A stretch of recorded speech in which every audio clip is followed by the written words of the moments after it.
Good afternoon, everybody. Welcome to That's What Teens Say. My name is Jurczyk, and I'm your MC today. I have been part of this program before and have already enjoyed sharing my story from this stage. Today, I get to share with you a little bit about this program. That's What Teens Say was developed in 2018 by educators and theater professionals to empower girls to find their story, own their story, and share their story.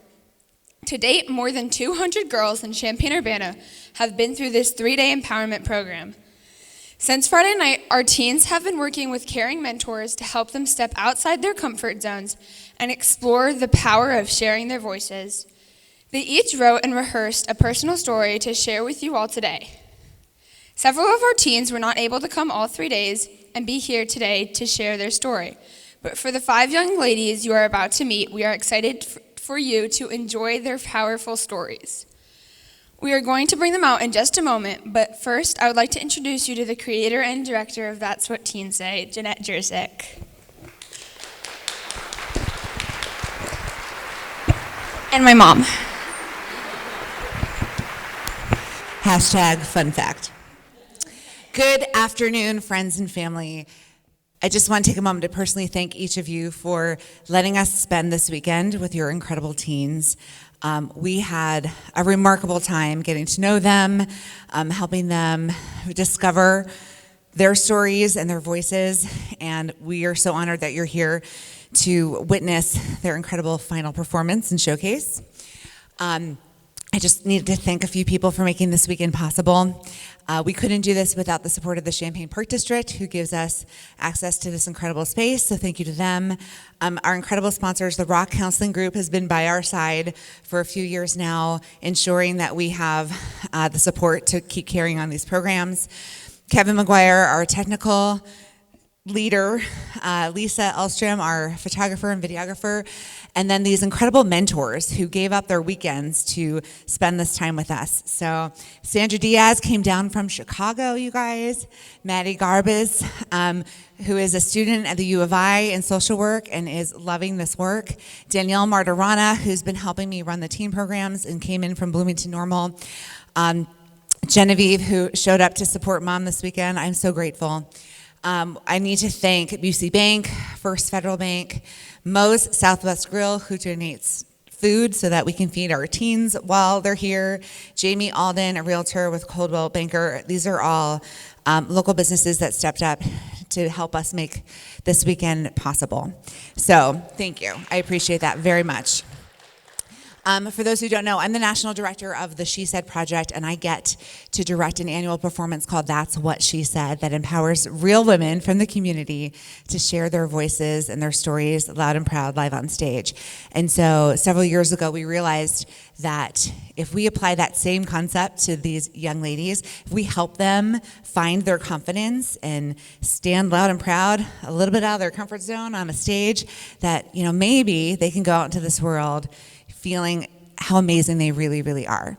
And so here's the deal. Whenever you come to a live theater performance, usually you sit, enjoy the show, and then you applaud, right? But these girls have already spent the last 3 days doing the work. This performance today, this is just the icing on the cake. So we're gonna bring them on out here, but I need you to do me a favor. I want us all on our feet, cheering for them because they deserve it. They have done the work. They are amazing. They are ready. We're going to bring them on out here. Please welcome my friends to the stage, your 2025 That's What Teens Say speakers.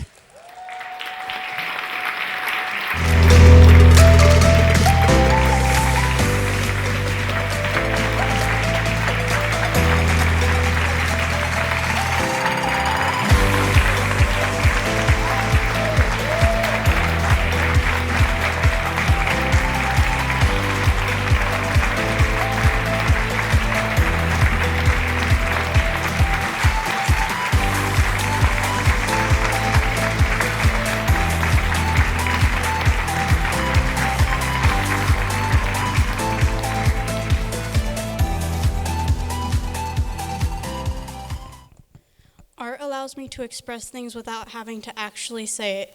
It gives me like a sense that I can manipulate what's on the page, and it helps me focus on one thing and not focus much about what's going what's going on around me. Art calms my mind. Also, one of my favorite types of art is drawing. I can spend hours alone in my room drawing all the things floating around in my mind. It helps me make a sense of the world. So let me tell you about this young girl I recently drew. Her name is Alice, and yes, she is fictional. She's maybe 10 or 12 years old. There is something about that age because that's when you're most wondering, like, who am I actually going to be? You start discovering all the things that you like and what you believe you can and cannot do. For this girl who is super shy, this is a particularly difficult time. She struggles to meet people, struggles to be understood. The only place she feels comfortable is alone in her room drawing for hours. Her favorite companion is her old teddy bear that she hasn't played with in years, but she likes having him around. She longs for kids at school to be nicer to her and take the time to get to know her, but also to leave her alone when she wants. You can often find her sitting on her bed with a fresh piece of paper and an imagination full of possibilities. She loves drawing the ocean because they are just nicer to draw. They have less rules because you can do whatever you want with the waves. When drawing what's under the water, you don't have to be anatomically correct because we don't know everything about what's in the ocean. We only know about what's in 7% of the ocean, so we don't really know that much about the ocean.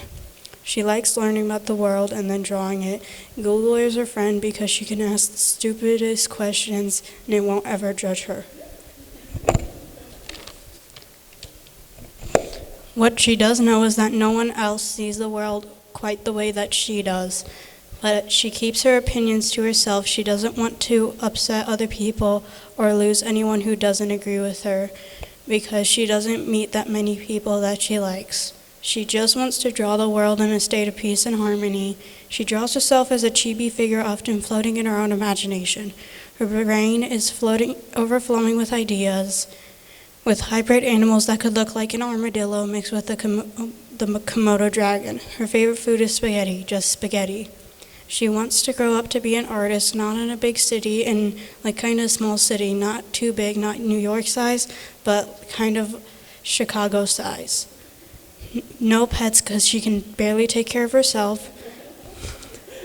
She fantasizes about what superpowers she might want to have. Definitely not invisibility. She feels invisible enough. No, not flying. She is afraid of heights. But if she could have super strength, that would give her the power to protect herself and everyone she cares about. That would be cool. She would like the world to know a few things about her, like she is not always going to get things perfect the exact first time, because who will? No one will. That is an incoherent mess to expect. The second thing would be that she needs time to process things. She'll catch up when she's ready, and she has a good heart.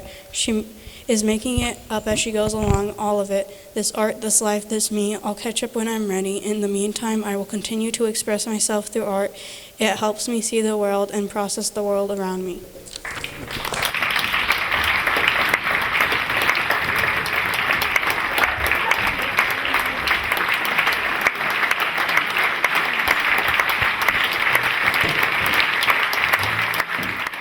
Have you ever been given an opportunity that is both exciting but hard at the same time?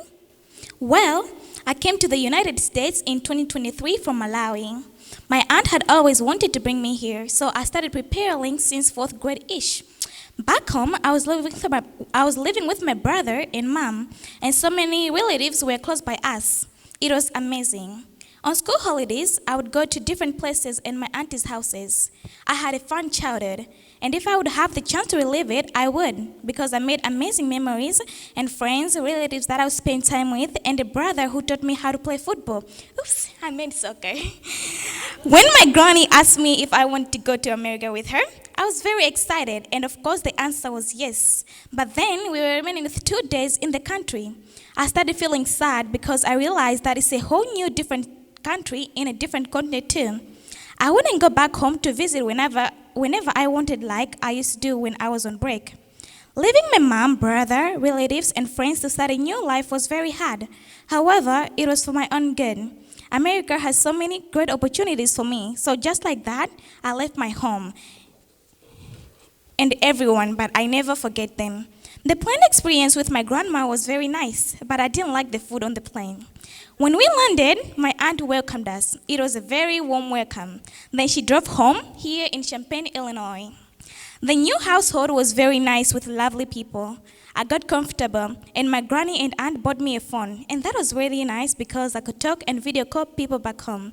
Before I started school, I was very nervous because I felt that my English was not good, and a lot of people talked fast. So not only did I have to try to get what people were saying, but I also had to learn the technology.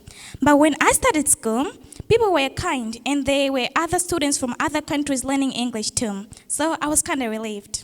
My school life was easier than I thought. I was getting very good grades, so yeah to that, because it isn't always that easy to get good grades in a new school and new education system. Some things here are different from Malawi because our English is British. So sometimes when people talk about something and I didn't know what they meant, I would just be like, yes. But in my heart, I would be like, you're probably right, but then again, I don't know what you're talking about. Because of the slight difference in American English and British English, I would just agree to anything, like whatever you say, buddy. My life in America is wonderful. There are so many beautiful things. I still talk to people back home to see how they are doing. With a loving family who support me, everything is good. I love it here, but I would still love and hope to go back home to visit one of these days. I miss my other family so much, but I know that we'll see each other again. I am thankful to my granny, uncles, and aunties here in America for doing their best, giving me this opportunity to be here and do my education here. I'm learning about a new country and its history, which is very interesting because I can now carry two countries' history and their differences and similarities. To those who have been given opportunities but are scared, don't be. Take it. Have courage, because these kind of opportunities don't come every day.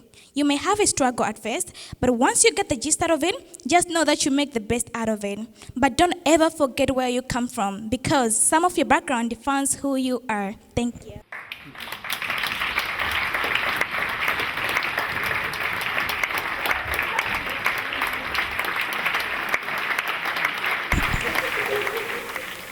Who has a sister in here? Have you ever fought with them before? Well, I have.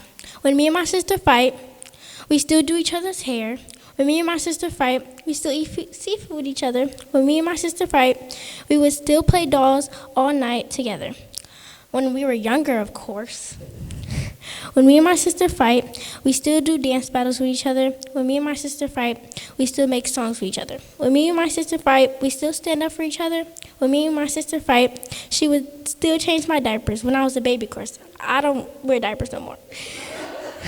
When me and my sister fight, she would steal my binky, and I would just let her.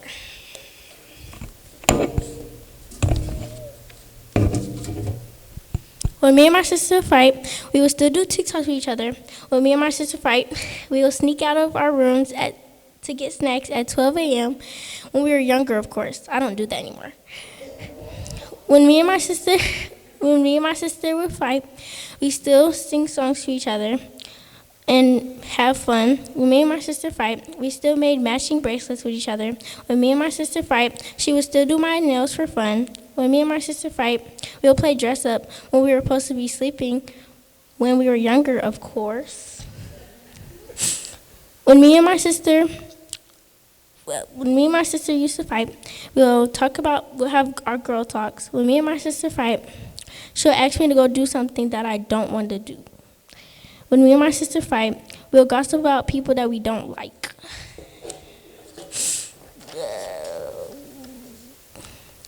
When me and my sister fight, we'll still get mad at each other, but 5 minutes later, we'll be hugging and hanging out. Even though you might fight with your sister, just remember that you love your sister, even for the ridiculous reasons.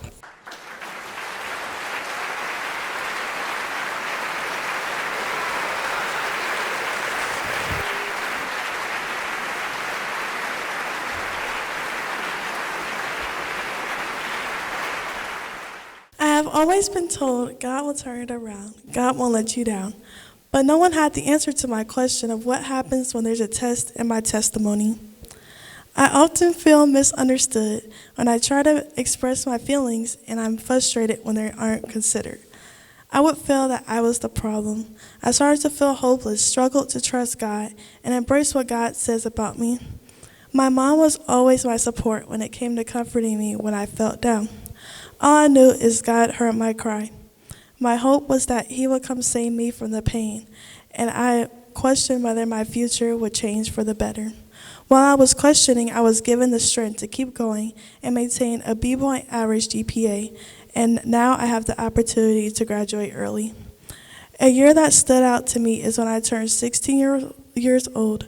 I first told my mom that I felt I needed therapy, but she wanted to make sure they shared the same religion and belief as me.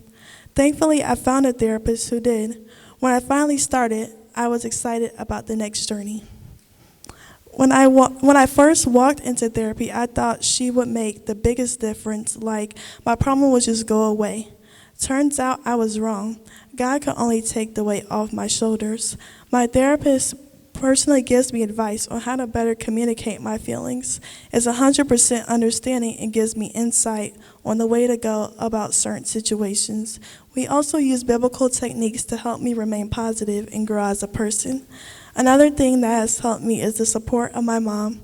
I appreciate her comfort and prayers. At times I do feel down. She encourages me to listen to gospel music, which always helps. Singing gospel music has always been a passion of mine and helps me feel God's presence. I've recently learned that God puts you through situations for a reason. Actually, I knew that already, but just found it hard to live through. But what I'm keeping in mind now is James 1, verse 2 through 6. Consider it pure joy, my brothers and sisters, whenever you face trials of many kinds, because you know that the testing of your faith produces perseverance. Let perseverance finish its work, so that you may be mature and complete, not lacking anything.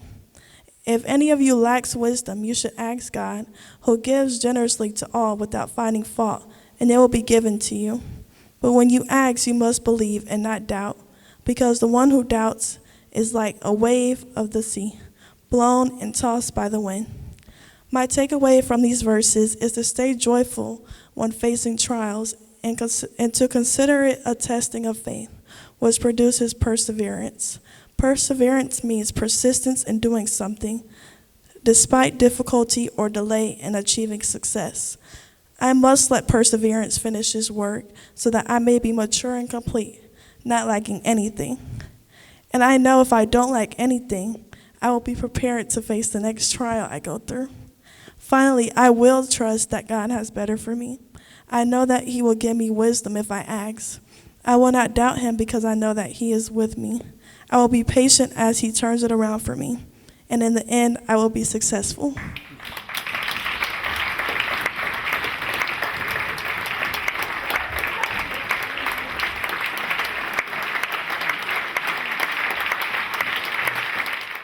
One night, a few weeks ago, I couldn't sleep.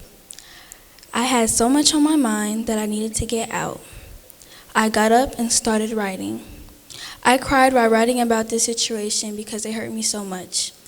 But I took my story and my pain and I turned it into this poem. In tales I've spun, a constant theme, but now at their time, truth I beam.